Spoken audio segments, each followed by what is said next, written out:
Hi, I'm Marty Nimco. I'm looking forward to talking with you about this one because, to be honest, this one is mainly talking about me. I am a straight arrow. Not perfect, but pretty much a straight arrow.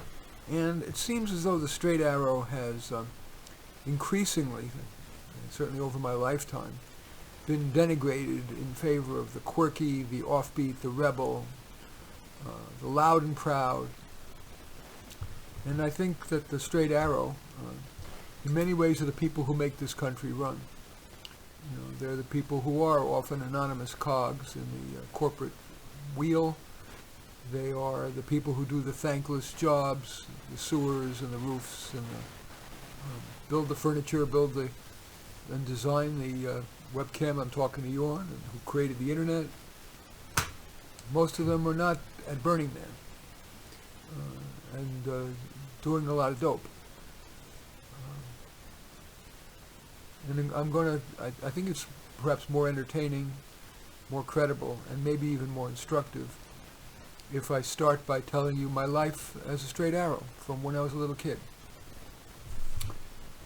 Among my earlier memories was getting beaten up as a kid in the first grade by all the tough kids because I was physically reticent, but I was always, for some reason I assumed that correcting them when they were wrong in class and showing off my abilities was just sharing what you are. But that to me was the definition of straight arrow, but they thought that was appropriate basis to knock me on my ass most of the time.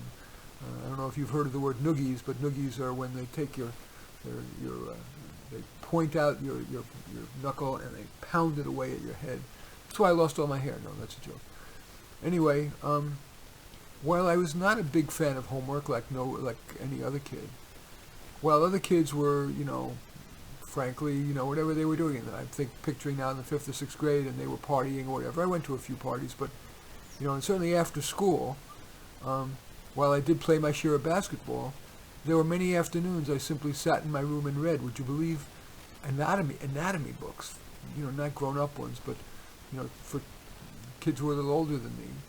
And I just was fascinated with reading. And while most kids may have taken piano lessons, while I didn't really practice because I hated practicing reading music, but I would sit at the piano for hours playing along with the hi-fi, it was long before stereo, and playing along, very much straight arrow. And this extended through high school.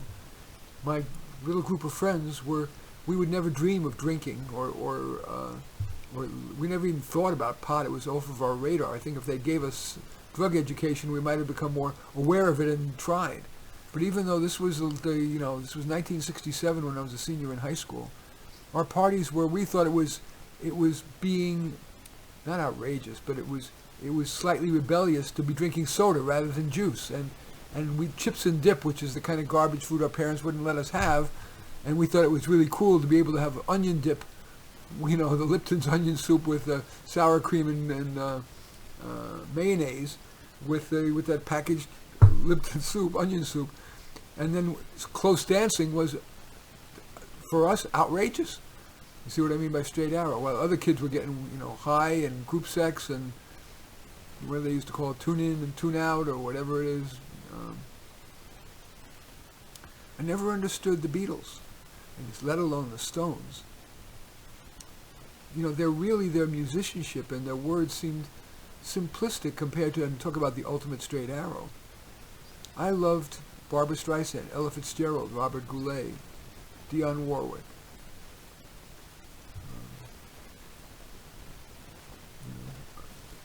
It felt like I wanted to be good. I wanted to succeed. I didn't just want to hold a placard. When I was in college, I remember there were mass marches that broke windows and everything. I remember sitting eating pancakes and coffee in the morning at 8 in the morning, and some kids, large number of kids, were just breaking windows and protesting the war. I'm not saying it's wrong to be cognizant of the war or cognizant of political things, whether it be from a liberal or conservative perspective. But the notion that the answer is violence, even though violence works. I mean, I'm well aware the American Revolution wouldn't have occurred if it weren't for violence. If America didn't get into World War II, we'd have Nazism. Frankly, if the blacks haven't rioted in a lot of these riots, they wouldn't have gotten these billions of dollars of financial reward for programs and stuff. But the straight arrow doesn't think that way. At least this straight arrow didn't think that way. I just wanted to do well, become an expert at something, and work hard, and be honest. And I wasn't perfect. I wasn't always the greatest romantic partner in the world. Although I have now been with my wife for 48 years.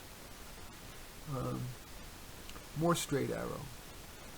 I didn't kill myself to get a 4.0. I worked moderately, but I was, the straight arrow was somebody who was well-rounded. I played baseball in college. I joined a house plan, which is a fraternity where you didn't live there. I studied hard enough to get, to graduate with a good GPA. Not perfect, but good. I worked hard after I was finished with school. I would, it was important to start saving. I was a musician. I played for weddings and bar mitzvahs in New York, and I didn't spend it on stuff.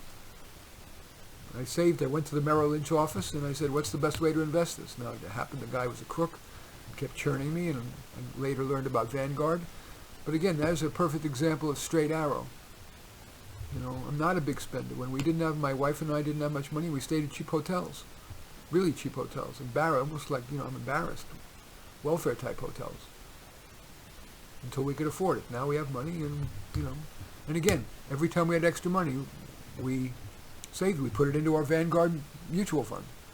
And now we have a lot, we both make good middle class livings, but we've never gotten rich.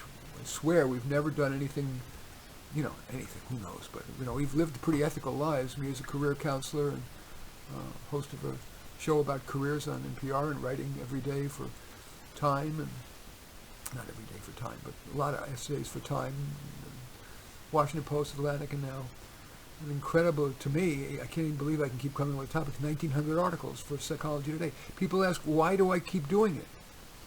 It's like, why do I brush my teeth? Why do I eat? It's part of my daily routine. It's part of my obligation. That's what a straight arrow does. It's his or her, of course, obligation to contribute as much as you can while you can. So I just know that every day I can. If a day goes by and I don't have a topic I believe is worthy of my readers, again, as a straight arrow, I don't write it. I say, okay, no, my readers would be not well served if I wrote something today. But most days, I make those few hours available and I write that damn article. It's not fun. It's an obligation. It's not painful, but it's again, it's part of straight arrowhood. Anyway, I just want to say to you, I know this sounds sanctimonious, but I can't help it. I think as I get older, it's important for me to say what's important. There are certain things you can't say. There is so much. I do believe that cancel culture is virulent. It is McCarthyism from the left, but more virulent. And I have been shut up. I won't go into details, by the cancel culture. And even though my intentions are extremely well-intentioned and straight arrow, but short of those things you're not allowed to talk about in this censorious society, I do feel the need to be honest, and although it may sound sanctimonious, I really believe that those of you who are straight arrows should feel, I would say, fucking proud of yourselves. And those of you who aren't, who have been well off center, I recognize it's more fun to go to Burning Man and get high and be cool and wear the latest clothes and all that stuff. There's some appeal to being, not being so damn responsible. But I think it is important to be a grown-up on this earth. It's not like I'm, believe I'm going to some heaven or not. I'm an atheist. But I really think that I invite you, that's what I'm supposed to say. I invite you to think about being a straighter arrow. Maybe not go all the way like crazy me, who at 70 years old, I still work 60 hours a week or more, seeing counseling, clients, writing, doing podcasts, YouTube videos. It feels like the right way to live. So I invite you to ask yourself whether your approach to life, if it's been let's just say off-centered, would be wise to see if you really do want to be a grown-up. Where do we get this notion of being quirky is honored? Well, I'll talk about that in a minute. I guess I will talk about it now. It seems like every movie I see venerates, honors the quirky, the offbeat, the rebel, starting from when I was a kid. It was the kids who rode the motorcycle, who said "screw you" to the teacher, who were the artists, who were the musicians, and the people they show in the movies as straight arrows. I guess it was Kramer versus Kramer. Dustin Hoffman was this insurance salesman. In Being John Malkovich is the ultimate example. The guy with the protagonist was a file clerk of what I call, I guess, just nondescript items, just filing. It didn't matter what he was filing. He was filing. So we see in the media this, even on PBS or whatever, they're honoring the artist, people who were rebels. The people, even though it's almost impossible to make it as an artist. The 1 in 1,000 that makes a good living as an artist they get TV things and they're honored. Where in my judgment, it is the average schnook who doesn't enjoy it as much as art. I'm a pianist. I love to play the piano. But I know it's hard to make a living as a piano, even though I did. Most people can, but I chose to be responsible. And I wonder why we honor these people who ensure that they near starve or their family near starves and or has to live off the taxpayer. And we honor these artists and musicians and quirky people, and we either ignore or kind of dismiss as inferior the schnook who sells insurance or cars or works in a factory or is a ditch digger, who's a plumber. Unless you go to college, it's considered a third-class citizen. There's something wrong there. Anyway, you're listening to How to Do Life. I'm Marty Nemko. I'll be back in a moment. We're going to talk about some of the benefits of being a straight arrow. It's not just being self-sacrificial. There's a number of benefits. Stay with me.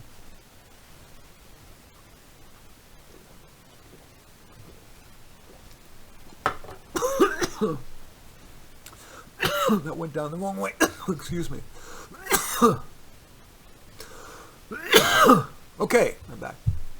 All right, I promised to tell you about, we're talking about being a straight arrow and the advantages therein. It does feel good to, first of all, to walk the earth feeling you're making your contribution. Also, by nature, I'm a stress-prone person. But by being a straight arrow, not testing the limits, not stealing, not trying to get by on, live off somebody else. Now I have money, but I sure didn't when I started out. As I said, with my wife, we started out, living amazingly modestly. We started together in a 500 square foot old army barracks that was the old, horrible student housing. It was left for married students at Berkeley. And when she was visiting me before, we really stayed at, believe it or not, this was back in 1973, but $5 a night hotel, the Hotel Nash on University Avenue, a true flea bag hotel. But I'm not stressed now because I kept working hard and saving and not spending when I didn't have it, and not try to, take a flyer on some penny stock or even individual stocks. They told me that mutual funds were the answer. You diversify, low cost. Vanguard was the low cost provider, and it still is. So every time I had an extra $100, I would put it in Vanguard, and then as I got more money, it was an extra 500, and then an extra 1,000. And because of the miracle of compounding, your interest or your capital gains kept building on each other. And now my wife and I are pretty secure. I can't say that everybody could do that. Of course, there's some luck, but it's certainly less stressful not spending your way to try to spend your way to happiness. We never carried any on our credit cards. We paid it off whatever. If we couldn't afford to pay it off either in cash or by the end of the month without any interest, we didn't buy it, period. My first car that I bought was a $300 Ford Falcon, and I would never have dreamt of buying it on time. And when I finally had enough money, my next car was a Chevy Vega. I knew the Chevy Vega wasn't the greatest car in the world, but it was, at that point, $2,300. New. A hatchback. It makes it, you live less stressfully if you do that. You also end up being a role model for your family. I can't help but think that my wife, and certainly my daughter, ended up being a more contributory, better adjusted person because she saw that I was a straight arrow. Straight arrow. Not perfect, but pretty damn straight. It's also good role modeling for society. If, when your neighbors and your community, your friends, see that you're a straight arrow, they always say it's better to not preach to somebody, which unfortunately I'm doing here because that's this format of a podcast, but better to model it.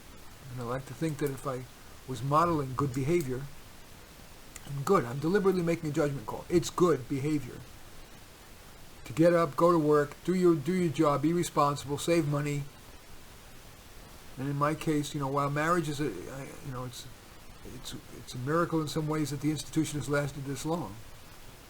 But there's something to be said for stability. Certainly part of the straight arrow thing. It's certainly good for my daughter and for my wife and I think. And it's good for society in general. As I said earlier, if it weren't for all the straight arrows, nothing would happen. Roads wouldn't get built, your electric lights wouldn't go on, you wouldn't have people making socks for you to wear, that aspirin that you take or the Tylenol, everything. I'm twiddling with a pen here. Go try to make this yourself at an affordable amount of money. And yet this was a freebie. It was given to me by somebody who I bought something from. And it costs retail, 29 cents, 50 cents. It's only straight arrows. Who made the lacquer? Who made the tips? Who assembled the pens? Who boxed them? Who drove the truck to Amazon or to the state, the Staples or mom and pop stationery store? I'm drinking this sparkling water with blood orange flavor. Somebody has got a created the idea of a lightweight aluminum can. The pop top that didn't need a can opener. The printing, so you could see what you're buying. The recycling machine that recycles aluminum. The microphone I'm talking to, somebody who designed it, built it, shipped it. Those are straight arrows. For the most part, I can't say completely. But most of them, they don't have cool jobs. Nobody gives them praise. I use chapstick in the winter occasionally to keep my lips from getting dry. Go try to make chapstick. It comes from that evil oil, petroleum oil, and wonderful fragrance. This is Mango Sunrise. And it costs like 69 cents or something ridiculous. Trident chewing gum. No sugar. It's supposed to be much healthier, xylitol. Somebody created that. Somebody created these packets that keep it fresh. Packaging. What could be less sexy? The frivolous things. I have this thing about butterflies. I like them. Little, not real ones. I would never do that. But these little plastic butterflies. I have them all over my front yard. Somebody painted that. Built it. It was built in China. Created in China. This was on a long stake. Somebody created a stake. I could stick them in the ground easily, and they cost next to nothing. They're mainly straight arrows.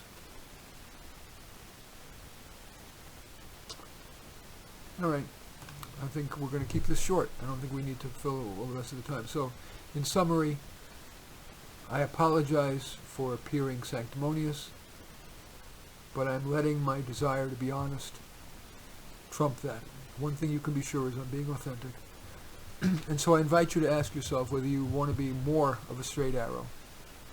In any event, this is How to Do Life. I do thank you for watching. I'm Marty Nemko. I welcome your thumbs up, and if you're watching this on YouTube, I welcome your thumbs up and accept your thumbs down. I always look forward to your comments, and especially like it if you hit the share button below on YouTube. And share it with your social media so that my efforts can have broader impact. And I am flattered if you choose to subscribe to my channel. In any event, I do thank you for watching. I am Marty Nemko.